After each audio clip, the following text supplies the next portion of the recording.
Nothing creeps me out more than walking home alone at night, but tonight was different.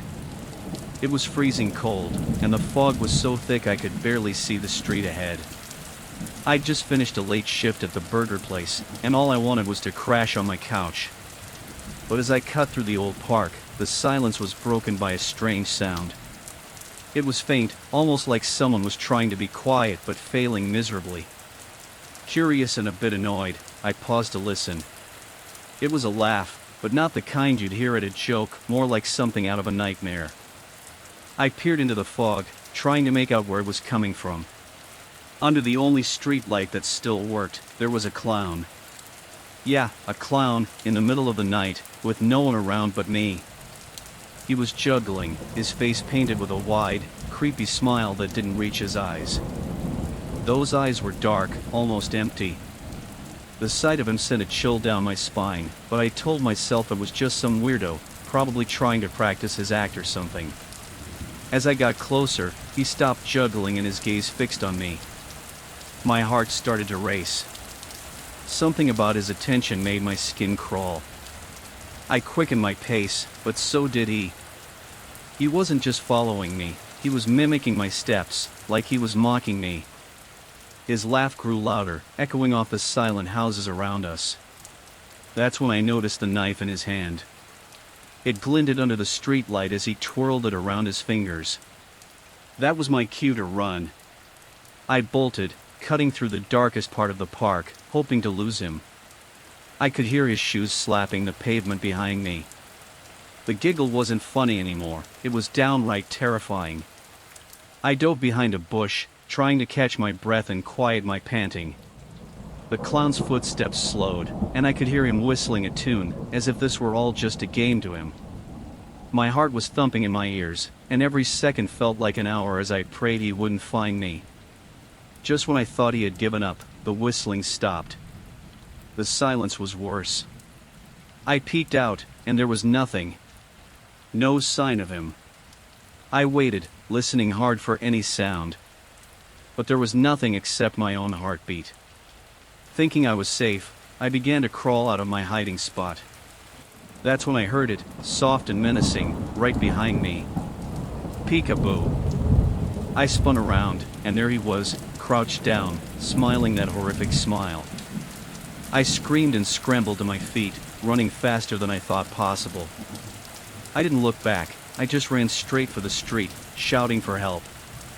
Lights flickered on in the houses as doors opened. A neighbor's dog charged out, barking madly at the clown, who finally seemed to hesitate. That moment of confusion was all I needed. A neighbor, Mr. Henderson, came out onto his porch, a baseball bat in hand. He yelled at the clown, who took one look at the bat and the dog and backed off into the fog. Mr. Henderson called the cops and took me inside. My whole body was shaking, and I could barely speak when the police arrived. They searched the park and found the knife and some tattered pieces of the clown's colorful costume, but no sign of him. They said they'd keep an eye out, but there wasn't much they could do without more to go on. I stayed up all night, staring at my window, half expecting to see that creepy face peering in at me. I couldn't shake the feeling of being watched, and every little sound made me jump. I kept hearing that eerie giggle in my head, replaying over and over like a broken record. The next day, I told my boss I couldn't work the night shifts anymore. No job is worth that terror. I started walking a new route home, always in the daylight. The clown never showed up again, but the fear lingered. I found myself constantly looking over my shoulder, wary of any stranger who might come too close. Even now, when the fog rolls in and the night grows cold, I can't help but listen for that laugh, wondering if he's still out there, waiting for another chance to play his twisted game. The memory of that night haunts me still, a chilling reminder that sometimes, the things we think are just silly fears can become terrifyingly real.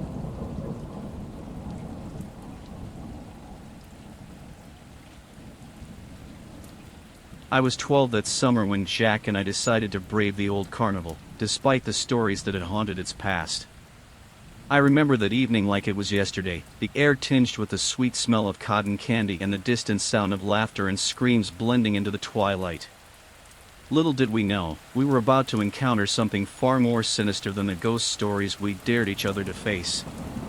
It was the first time the carnival had returned since it shut down years ago, supposedly because it wasn't making enough money, but rumors suggested darker reasons. People used to whisper about a clown who didn't quite fit the joyous world of jesters and jokes, a figure whose eerie presence unnerved even the adults. Of course, being adventurous kids hungry for a thrill, Jack and I saw this as the perfect chance for an investigation. Our evening began innocently enough, testing our luck at games of chance and skill. I can still hear the sound of the bell as I hit the target at the dunk tank, the splash echoing as the seat gave way under some poor soaked volunteer. Yet, as the sky darkened, a chill ran down my spine. Out of the corner of my eye, I caught a glimpse of a figure. The clown, standing far off in the shadows between the game booths, was staring directly at us. His face was unsettlingly pale, and even from a distance, his gaze felt invasive. Trying to shake off the eerie feeling, we moved on, laughing it off as part of the creepy atmosphere the carnival was known for. But with each step, it became clear that this was no ordinary performer. The clown started appearing closer and closer after each game we played. His makeup was smeared, his clothes were ragged, an image of despair rather than delight. When he finally approached us, offering balloons that burst with a sharp pop the moment our fingers brushed against them, his laughter wasn't cheerful but deeply disturbing. Panic settled in, and we decided it was time to leave. But the clown had other plans. As we turned to go, he began to follow. Not just casually walking but with a purpose, his heavy boots thudding against the soft earth of the carnival grounds. We quickened our pace, our fun night turning into a desperate escape attempt. As we hurried away, the games and lights of the carnival began to twist into grotesque versions of themselves. The faces of other carnival goers seemed to blur and distort, their smiles too wide, their eyes too bright. The music from the carousel grew slower and deeper, warping into something out of a horror movie. It felt like the whole carnival was conspiring with the clown, becoming part of a terrifying spectacle designed just for us. In our frantic state, we made a wrong turn into the mirror maze. The laughter followed us inside, bouncing off the walls and creating a maze of sound that was just as confusing as the maze of mirrors. We saw his twisted reflection everywhere, surrounding us, closing in. It was like a nightmare, each turn we took leading us deeper into the clown's trap. At the heart of the maze, we found ourselves cornered. I remember Jack's breaths, sharp and quick beside me, our backs against the cold glass. The clown was slowly approaching, his face a grotesque mask of joy. But it was his eyes that truly terrified me. There was nothing but malice there. Just when it seemed like he was about to reach us, Jack, ever the quick thinker, grabbed a carnival prize from his bag, a heavy, metal-framed picture of the carnival itself, and smashed it against the mirror. The glass shattered, opening a path to an emergency exit we hadn't noticed before. Alarms started blaring as we stumbled through the broken mirror, cutting ourselves on the shards but too scared to care. We burst out into the night, finally catching the attention of a passing security guard who took us to the main office. Between our gasps for air, we explained what happened. The manager was immediately concerned but confused. He told us, with a frown, that no clowns had been hired for the carnival this year. They even checked the employee records in front of us to confirm. The search that followed turned up nothing. No sign of any clowns anywhere on the grounds. It was as if the earth had swallowed him whole. And when other visitors started mentioning glimpses of a strange figure in a clown costume, it only deepened the mystery, but nothing more came of it. After our harrowing escape, rumors began to swirl around town about the clown. Some said he was the spirit of a performer who died decades ago in a tragic accident at the carnival. Others believed he was just a twisted soul, relishing the terror he instilled in children and adults alike. Either way, the stories added a chilling depth to our experience, making even the skeptics shiver. The carnival closed down for good not long after that night. Whatever had been haunting that place, whether it was just a deranged man or something else, seemed to disappear with it. But the impact of that night lingered. Jack and we grew apart, each dealing with the trauma in our own way.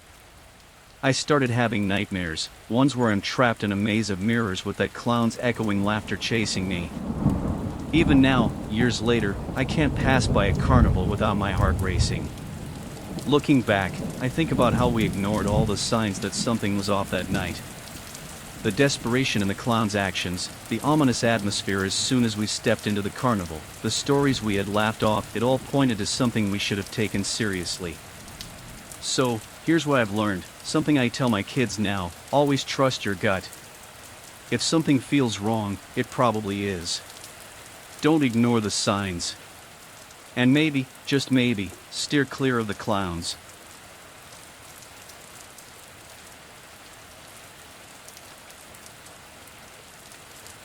I've never forgotten that autumn day, not even now, as a grown man. It was the kind of day that started like any other, with a soccer ball and a few hours to kill before dinner. My ball, an old faded red one, ended up rolling into the edge of the woods, those woods that every kid in town knew to avoid, shrouded in mist and whispering with the wind. I should have left it, but 10-year-old me wasn't about to lose his favorite ball. As I stepped into the cool shadow of the trees, that's when I first saw him. A clown, standing there as if he'd been waiting, with a smile too wide to be friendly and clothes too bright for such a gloomy day. He called himself Smiley. His voice was smooth, like velvet, but his eyes, they were cold, like he was smiling with his mouth but not with his eyes. "Lost something?" he asked, nodding at my ball. Before I could grab it, he swept it up and juggled it along with two brightly colored balls that seemed to appear out of nowhere. I remember thinking it was cool, even if I did feel a shiver run down my spine. "Follow me, I've got more tricks to show you, just a bit deeper in the woods," Smiley said, twirling a balloon into the shape of a dog. Curiosity got the better of me, and I followed him, each step taking us deeper into the woods. The trees seemed to lean in closer, and the path got darker. I should have felt scared, but Smiley kept talking, distracting me with riddles and jokes that didn't quite make sense. We reached a clearing where an old circus tent stood, its stripes faded and tattered. "Welcome to my special show," Smiley announced, his voice suddenly dropping into something sinister as he lifted the tent flap. Inside, it was like stepping into another world, one that smelled of damp and dust. The ground was littered with props, top hats, broken wands, and a box filled with old, tarnished tickets. Smiley started his puppet show, and this is where things got really creepy. The puppets, they looked almost real, too real. Like children who had wandered too deep into the woods and never wandered back out. Smiley's voice changed as he told their stories, each tale a warning of wandering too far, of lost children who couldn't find their way home. The air grew colder as he moved to the next puppet, a boy with glassy eyes and a painted smile that mirrored Smiley's own. The tent seemed to close in, the shadows stretching across the canvas like dark fingers. Every time Smiley moved the puppet, an eerie sound filled the air, like the soft whispering of children crying. As he introduced another puppet, this one with hair as black as the woods at night, the ground beneath me felt like it was moving, shifting with every tale Smiley spun. The puppet's eyes seemed to follow me, its gaze piercing through the dim light. I couldn't take my eyes off the puppets, even as I felt something was very wrong. The stories grew darker, the air thicker. Smiley's chuckles turned into low, menacing laughs, the sound bouncing off the tent walls, filling the space with a chilling mirth that made my heart pound. I looked around for a way out. The entrance was blocked by Smiley's massive frame as he controlled the puppets with too much eagerness, his eyes now gleaming with a madness I hadn't seen before. I spotted a rip in the back of the tent, just big enough for me to squeeze through. I didn't think, I just ran. I pushed through the fabric and bolted, branches whipping against my face, roots trying to trip me. Behind me, I could hear Smiley's angry shouts and the disturbing sound of his laughter, bouncing through the trees like a twisted lullaby. Breaking out of the woods, I didn't stop running until I reached my house, slamming the door behind me, gasping for air. I never told anyone what happened, not really. Who would believe a story about a clown in the woods with puppets that looked like missing children? but I knew what I saw, what I felt. Those woods were off limits after that. They said it was because of an old mine that could collapse, but I always wondered if it was because of Smiley, if adults knew something they weren't telling us kids. Now, years later, I sometimes pass those woods, the trees still whispering. I tell myself it's just the wind, but part of me can still hear that laughter, see those two real puppets. I don't know what Smiley was, whether he was just a deranged man or something else, something that only a child could see. But I learned something important that day: some smiles hide darker secrets, and not every invitation should be accepted. And so, I pass this story to you. Maybe as a warning, maybe just to share a truth that sits heavy on my heart. Be cautious of the faces that smile too brightly, because in my little town, by the edge of those whispering woods, a smiling clown taught me to fear the shadows where even the daylight refuses to reach.